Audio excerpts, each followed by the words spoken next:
কোনো দ্রব্য বিক্রি করে 15% ক্ষতি হলে ক্রয়মূল্য ও বিক্রয়মূল্যের অনুপাত নির্ণয় করো। এখানে ক্রয়মূল্য আর বিক্রয়মূল্যের অনুপাত চাইছে। কি বলে অঙ্কটা কি দেওয়া আছে না শুধু বলে দেওয়া আছে 15% ক্ষতি। এই অঙ্কটা একদম সহজ অঙ্ক। আমি এখানে 15% ক্ষতি মানে কি, নিশ্চয়ই ক্রয়মূল্যটা বেশি হবে। ক্ষতি হচ্ছে মানে কি, যে জিনিসটা কিনে আনছে সেটা কম দামে বিক্রি করে দিয়েছে, তাই জন্য ক্ষতি হচ্ছে। তাহলে কিনা দামটা বেশি হবে, তাহলে ক্রয়মূল্য সমান, ক্রয়মূল্য যদি ধরি, ক্রয়মূল্য যদি আমার 100 টাকা হয়, ধরি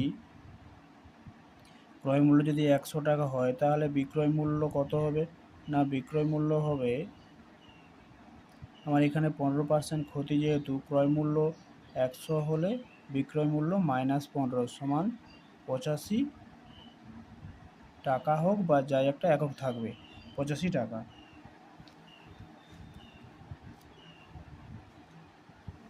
তাহলে কি আমার ক্রয় মূল্য আর বিক্রয় মূল্য পেয়ে গেছি। এখানে কি বলছে, ক্রয় মূল্য ও বিক্রয় মূল্যের অনুপাত। তাহলে অতএব ক্রয় মূল্য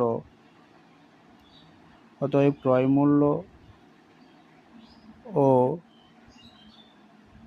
বিক্রয় মূল্যের অনুপাত,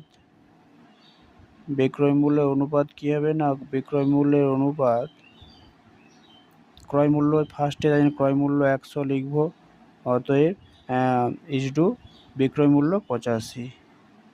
5 × 2 = 10, 5 × 0 = 5 × 17, 20:17 আমার উত্তর।